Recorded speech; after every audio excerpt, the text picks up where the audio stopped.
year, this month actually, marks Woodstock Concert's 50th anniversary.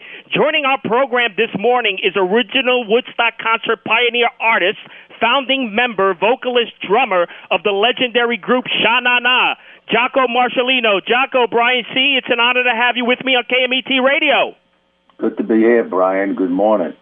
Good morning. Jocko, let me start by asking you, what has the legendary Jocko of Sha-Na-Na been up to these days? Well, Arthur, you just spoke about it. We've done a lot of stuff around the 50th anniversary of Woodstock and the 50th anniversary of Sha-Na-Na, because we got together at Columbia back in 1969. So we did a dozen or so gay public gigs. And then we played Woodstock, which, took us from an unknown college act into the international limelight.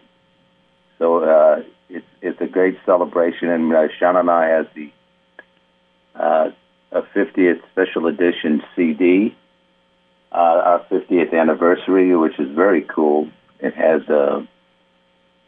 some tracks that have never been released, live tracks and other studio tracks, and it's a nice package, as we say. It's vinyl, too, and we have a nice aqua color for the vinyl. So we've been very busy promoting our 50th and, of course, the 50th of Woodstock. Jocko, take me back, if you can, to the start of the group. How did the band members meet and form as a group?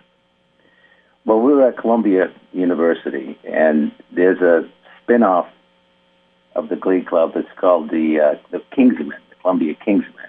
Of course, when we got going, one of the guys had an older brother who basically was a greaser from Long Island, and we choreographed numbers, and because they had been mostly singing, the school fight song and Christmas carols at Christmas, but now they started throwing in Little Darling, In the Still of the Night, all the great doo-wop songs, Silhouettes, Get a Job.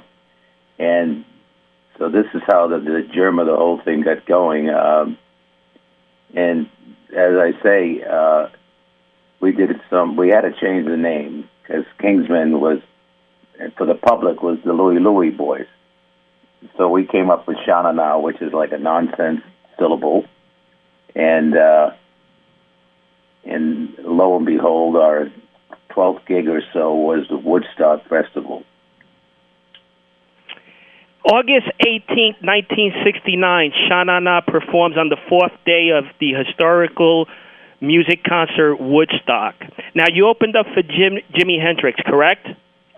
Well, we were, of all the acts that played, we were second to last, so we were on right before Hendrix. And actually, we are indebted to Jimi Hendrix greatly, because for several reasons. When, just a little before this, we were about to hang it up. We didn't know what to do with this 12-man at the time group. So we went down to a club in Hell's Kitchen called the Steve Paul Scene, and that was the hangout for, rock stars. And we did a 2-week run, and then we noticed that Janis Joplin was there, and Frank Zappa was there, and Led Zeppelin was there. And then Jimi Hendrix. And Jimi started coming down multiple nights. He just really enjoyed or dug what we were doing. And the last night the club was open, and the last night of our run, he got the producers of Woodstock down to see us, Lang and Kornfeld. And we were hired on the spot. And we got $350, but that check bounced, and we got $1 to be in the movie. Wow. But we spent a long weekend trying to get on. And, of course, after Sunday night, where it rained like crazy, and it was like a mud field. When the stage was sinking, they're having electrical problems.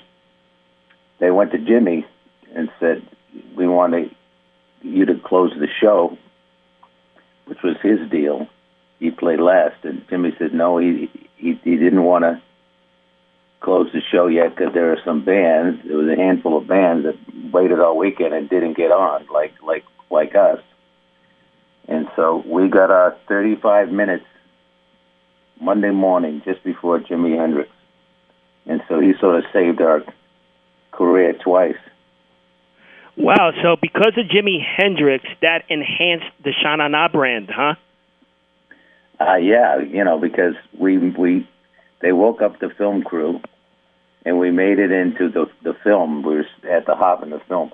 And actually, it was interesting. I didn't know this till later. There was a young film editor who cut all the Sha Na Na footage, and that was Martin Scorsese.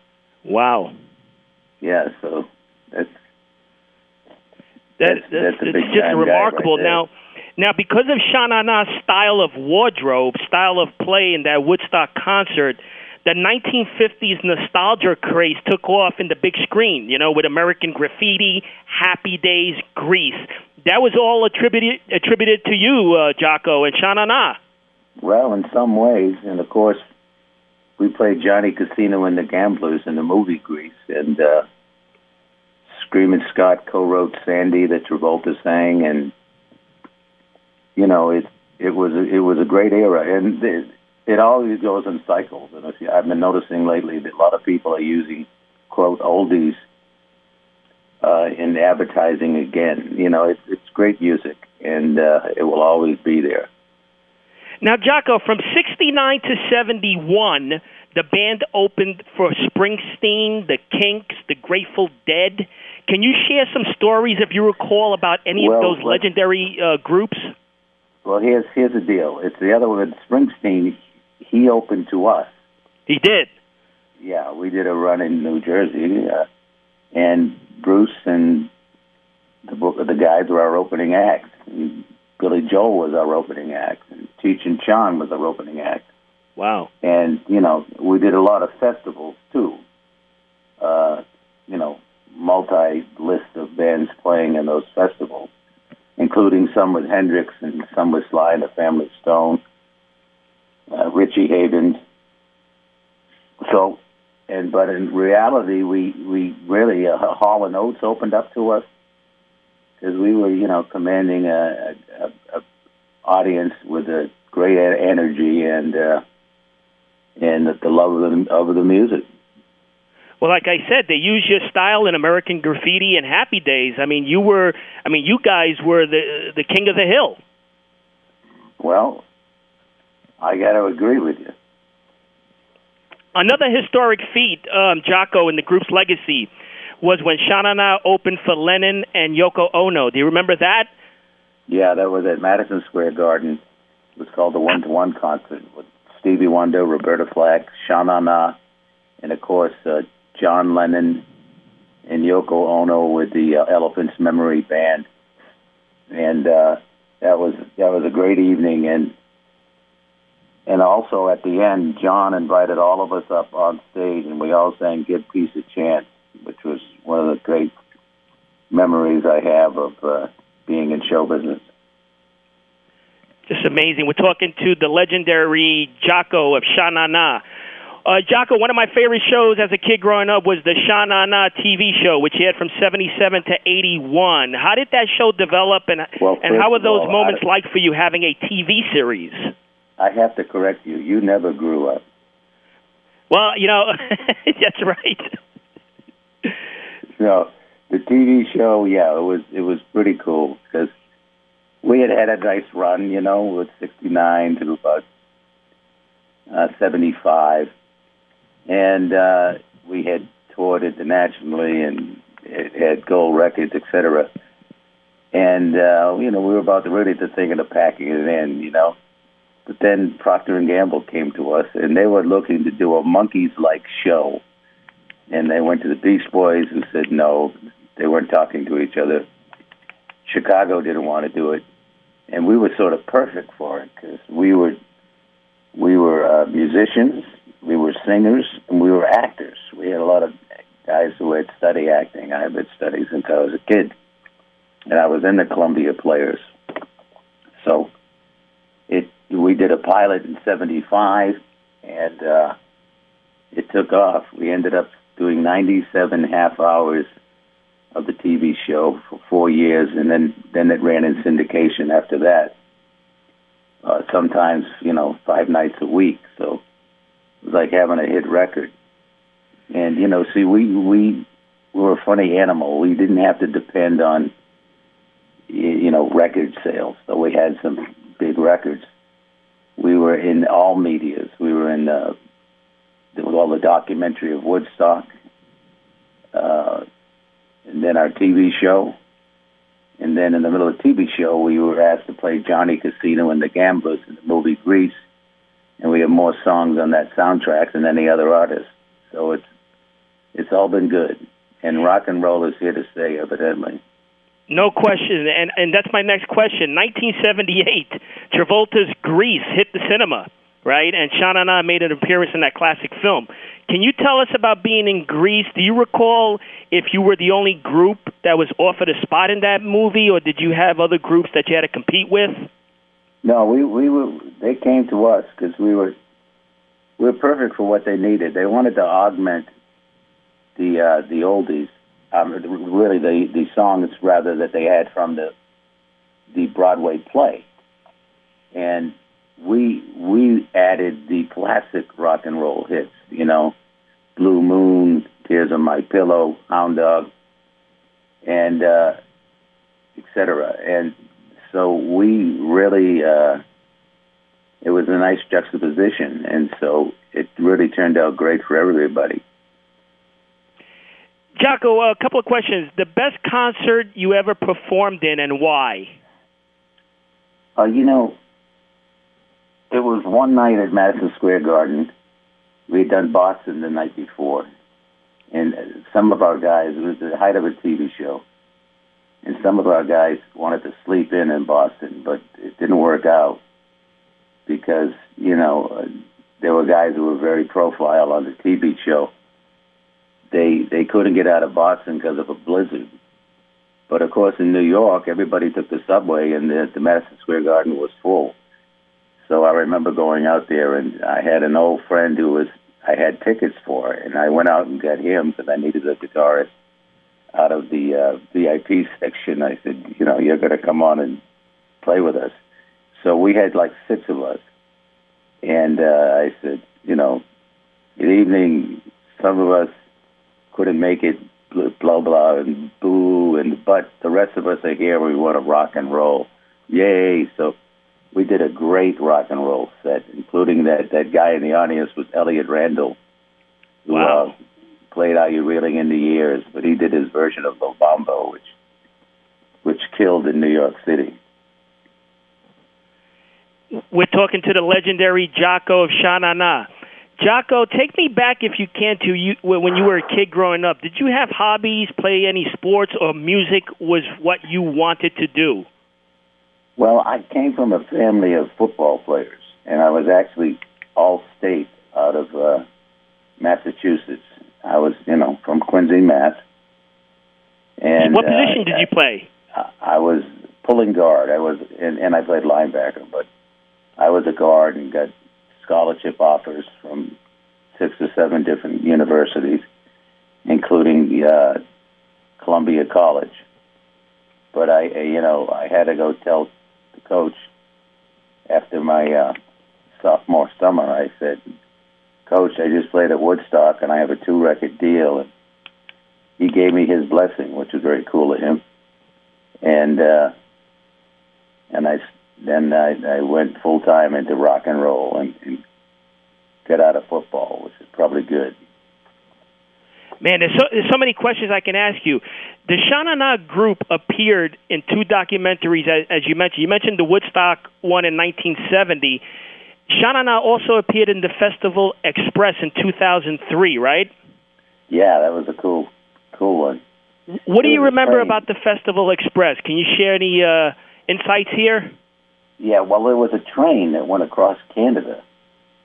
And Delaney and Bonnie and Janis Joplin and I can't remember. I guess the Grateful Dead. They were on a stop that we were on, and the band was on a stop. So we only did a couple of shows, but it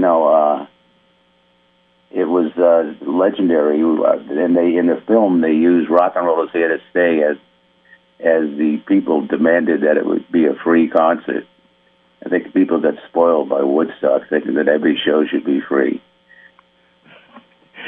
Now, also, you're still performing. The band is still performing, right?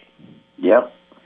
So when's your next concert? 25 shows a year, and of course we're celebrating our 50th this year. And, we deliver. We have a great entertaining show, great musicians, great harmonies, and I think we meet expectations of being entertained, but also hearing the music done correctly. We don't try to fix it because they're not broken. And, there's all different shades of rock and roll. There's rock and roll, there's doo-wop, there's rockabilly. And we cover them all with 7 vocalists. And that Grease soundtrack has to be one of the best movie soundtracks of all time. I mean, the hits, Born to Hand Jive on that track, those magic changes. We're going to play a few of those tracks at the end of the program. What do you remember most about, do you remember working with John Travolta? How was it working with John Travolta at that time? Yeah, it was cool. There was an old piano in the gym where we were shooting for a week and a half, and we'd huddle around the piano on breaks and sing doo-wop, and John would chime in, and he was a very, very good guy, very, very talented, and of course, Grease busted him wide open, And if you're welcome, Jocko, to mention your website, any other merchandise, promotional material you want to mention here, you have the stage. Yeah, the 50th. Go to shanana.com for our concert schedule. But definitely check out this 50th anniversary edition of Shanana. There's some great stuff on it. Check it out. I'll be there. I'll be square. And Jocko, we're going to play a couple of the tracks that you sent over. I appreciate your time, and I want to do it again. You got it, buddy. All right, take care of yourself. God bless. Say hi to everybody in Quincy, Mass. Yes, I will. Take care. Right. Sean, if we could play some Sha-Na-Na, let's hit it. And we got just one thing left to say to you, and you know it's true. Rock and roll is here to stay.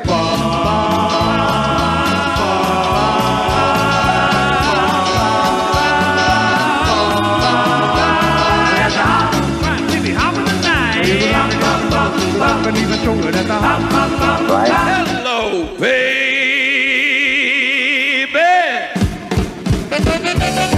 Yeah, this is Jocko speaking. You sweet, thank you. 1, 2, 3 o'clock, 4 o'clock, rock. 5, 6, 7 o'clock, 8 o'clock, rock.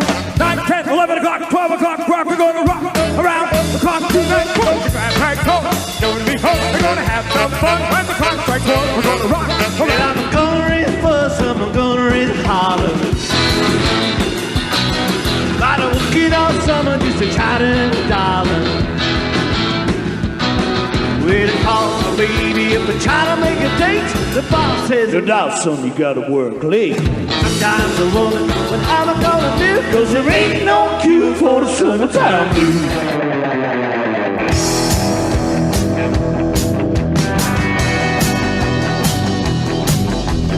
Coming on fast, I'm a hanging girl. Try to pass me, man. And that was Sha-Na-Na, and the website is shanana.com. Thank you so much, Jocko, for being on the program today. Want to mention Woodstock 50th anniversary. Happy birthday to Woodstock. The next few shows, we're going to have some other guests on the program to speak about that legendary historic concert, Woodstock, which took place in 1969. It happened in August, which is this month, and I wanted to have Jocko in to share some memories, and that's what this show is all about. The TV series of Sha-Na-Na, which was hosted by Sha-Na-Na, it ran from 77 to 81, and it was really one of the most watched shows during syndication at that time. The show was produced by a gentleman named Pierre Cassette, originally distributed by LBS Communications. The show featured the group performing hits from the 1950s and 60s, as Jocko mentioned, with comedy skits, and it was a variety show. They had a lot of road acts, and it moved to some type of comedy. So Sha Na Na was really a mainstream, iconic group that weren't only performing musical hits, but they also did comedy, they did sketches, and they were really pioneers of the time. The members of Sha Na Na was the famous John Bowser Bauman for vocals, who I used to love Bowser, where he used to flex his muscles. John Bowser Bauman. Lenny Baker was on sax and vocals. Johnny Contardo was on vocals. And Danny Dirty Dan McBride was on guitar and vocals for Sha Na Na. And the great Jocko was on drums and vocals. So, it was an honor to have Jocko here. There was also, as we mentioned, what raised Sha Na Na to fame was that documentary of Woodstock from 1970, which was, as Jocko mentioned, Martin Scorsese was involved. And also, that was in 1970, Woodstock, the documentary, and also what I asked Jocko about Festival Express, which was another documentary in 2003. Sha Na Na also appeared in the 1978 film Grease, with John Travolta, and that really just great songs there. Those Magic Changes were in that movie, Born to Hand Jive. Also, there were versions of Elvis Presley's cover, Hound Dog, Blue Moon from '56, and a cover of the Imperials, the Imperial song Tears of My Pillow, which was from 1958, which was covered in the film. And also that great song, Rock and Roll Is Here to Stay, as Jocko mentioned. And the song Sandy Sung by John Travolta in the film was co-written, from what I understand, specifically for the film by Sha Na Na, Screamin' Scott Simon.